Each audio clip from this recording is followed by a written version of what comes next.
الحمد لله رب العالمين والصلاة والسلام على سيد الأنبياء والمرسلين وعلى آله وصحبه أجمعين. أما بعد، أعوذ بالله من الشيطان الرجيم. بسم الله الرحمن الرحيم.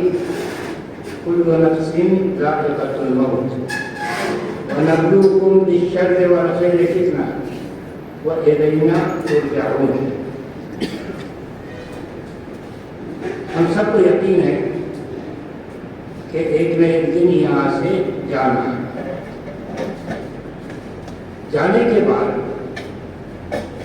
کیا ہوگا اس کا علم تو اللہ تعالیٰ کو ہی ہے.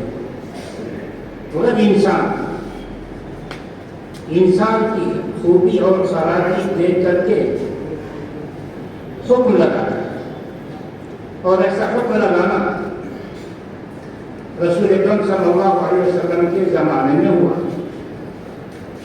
کہ جنازہ گزرا، لوگوں نے اس کی تعریف کی تو کہا وجبت. دوسرا جنازہ گزرا، لوگوں نے اس کی مذمت بیان کی، کہا وجبت. تو کہا اللہ کے رسول آپ نے اس پر کی وجبت کہا، اس پر کی وجبت کہا، اس کے لیے کیا واجب، اس کے لیے کیا واجب؟ کہا اَسَأَنْتُمْ عَلَيْهِ خَيْرًا وجبت لَهُ الْجَنَّةُ. تم لوگوں نے اس کی اچھائی بیان کی کہ بڑا اچھا انسان ہے، اللہ تعالیٰ نے اس کے لیے جنت واجب کر دی. اس کے لیے تم نے برائی بیان کی، بڑا برا انسان ہے، تو اس کے لیے اللہ تعالیٰ نے جہنم متعین کر دیا.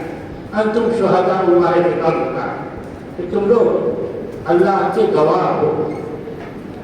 یہ جو مجلس قائم کی گئی ہے اور اس طرح کی مجلسیں قائم کی جاتی ہے، مقاصد الگ الگ ہوتے ہیں. عام طور سے اس کا مقصد تو مجلس اعضاء کہا جاتا ہے کہ تعزیت کی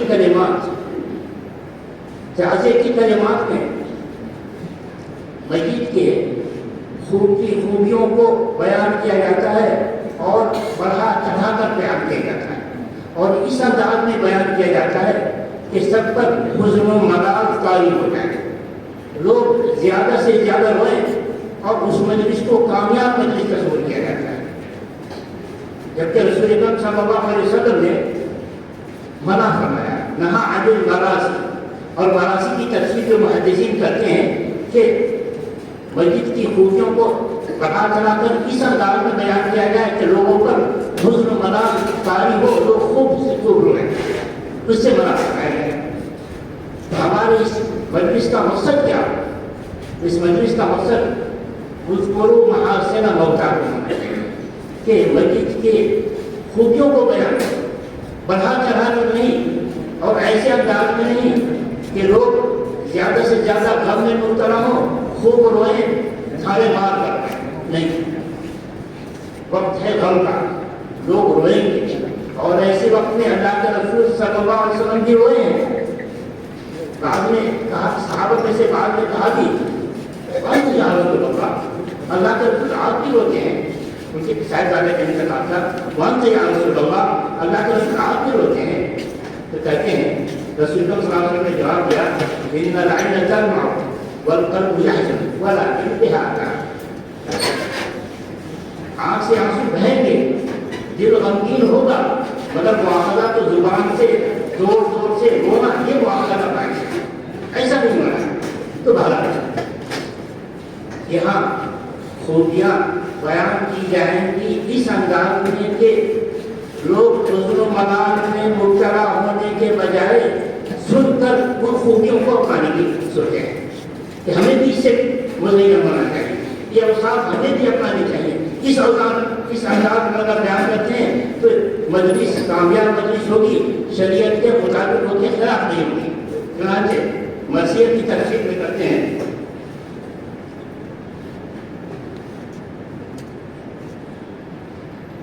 المعصیۃ والنہی عنہا ما فیہ مذموم وذکر محاسنہ الباعث علی تحریک الحزن، کہ معصیت جس سے روکا گیا ہے، مسجد کی تعریف کی جائے، اس کی خوبیوں کو بیان کیا جائے اس انداز میں کہ غم زیادہ سے زیادہ پیدا ہو، لوگوں کو اسی کے لیے جمع کیا جائے، اس کے مذہب میں بطا غرور کیا جائے، یہ ممنوع ہے.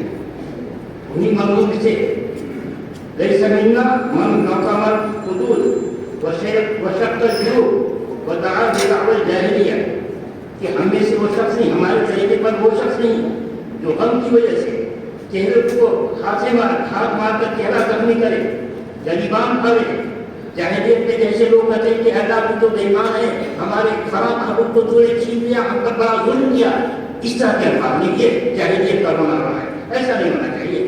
ایسے وقت میں، مصیبت کے وقت میں یہ دعا کرو، اللہم اجرنی فی مصیبتی واخلف لی خیرا منہا، کہ اللہ ہماری اس مصیبت پر تو ہمیں صبر عطا فرما، ہمیں اس کا نعمت بدل عطا فرما۔ سلمہ رضی اللہ عنہ کہتی ہیں کہ رسول اکرم صلی اللہ علیہ وسلم نے ہمیں یہ دعا سنا تھا تو میں سوچ رہی تھی کہ یہ کیسے ہوگا۔ چنانچہ شوہر کا جب انتقال ہوا، کہا کہ میں اپنے شوہر سے کسی اور شخص کو اچھا نہیں کرتی تھی، میں پریشان تھی کہ رسول نے تمہیں دعا سکھائی ہے کیسے ہوگا، مگر رسول نے سکھائی اس وجہ سے میں نے یہ دعا کی۔ یہ دعا اللہ نے قبول کی اور اس سے بہتر شوہر رسول کا تقاضا کرتے ہیں۔ تو اللہ تعالیٰ بہتر سے بہتر کا انتظام کر سکتا ہے، کبھی ہمیں مایوس نہیں ہونا ہے، ہمیں دعا کرنی ہے اور اللہ پر اعتماد رکھنا ہے کہ بہتر سے بہتر عطا فرمائے گا۔ تو ہم معتمد العمومی رحمہ اللہ یعنی جب سے فارغ ہوئے، ہوش سنبھالا، اپنے آپ کو جامعہ کے لیے انہوں نے وقف کر دیا۔ جامعہ کو کس قدر ترقی دے سکتے تھے، علمی عملی ہر طرح کی کوشش کی انہوں نے۔ مدارس کا حال دیکھتے کہ علماء زیادہ سے زیادہ تعداد میں فارغ ہو رہے ہیں، مگر مسجدیں ترس رہی ہیں، عوام ترس رہے ہیں کہ بہترین مخلص خطیب ملے اور نہیں پیدا ہو رہے ہیں، مدارس ترس رہے ہیں کہ بہترین مدرس ملے مگر نہیں مل رہے ہیں۔ یہ سب نتیجہ ہے اخلاص کی کمی کا ہر میدان میں۔ تو پورا زور دیتے تھے کہ اساتذہ کو مخلص ہونا چاہیے، ذمہ داروں کو مخلص ہونا چاہیے، طلباء کو مخلص ہونا چاہیے۔ اخلاص پیدا کرنے کے لیے مختلف ذرائع استعمال کرتے تھے، مختلف اوقات میں تربیتی جلسہ کیا کرتے، اجتماع کیا کرتے، صرف مدرسے میں نہیں، مدرسے کے فارغین جہاں جہاں ہیں کوشش ہوتی کہ وہ وہاں نظم قائم کیا جائے، تربیتی اجلاس ہو، ان کو توجہ دلایا جائے اخلاص پر کہ ہم اگر اللہ کے لیے مخلص ہوں تو ہمارا کام اخلاص کے ساتھ ہوگا، اللہ تعالیٰ قبول فرمائے گا، اس سے برکت عطا فرمائے گا۔ تو دو چیزیں تھیں ایک مدارس والوں کے لیے، ایک تو علم گہرا ہو، دوسرا علم کی تربیت، اس پر کافی زور کیا کرتے ہیں، بار بار اساتذہ کو بلاتے، توجہ دلاتے کہ علمی افزائش کے لیے، علم میں بڑھوتری کے لیے ہمیں زیادہ سے زیادہ مطالعہ کرنا چاہیے۔ جو کچھ زور دے سکتے تھے انہوں نے کیا، اللہ ان کی محنت کو قبول فرمائے اور اساتذہ میں وہ ذوق اور شوق عطا فرمائے کہ زیادہ سے زیادہ مطالعہ کریں۔ دیکھتے کہ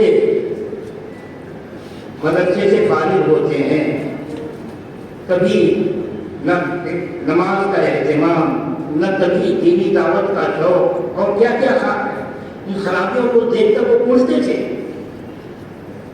ان کی پوری کوشش ہوتی ہے کہ ان کو تربیت دی جائے۔ چنانچہ تربیت دینے کے لیے جہاں کے علماء قدیم کے احساس ہیں، ان کی پوری کوشش ہوتی ہے کہ برف سے نفی شریف ہو،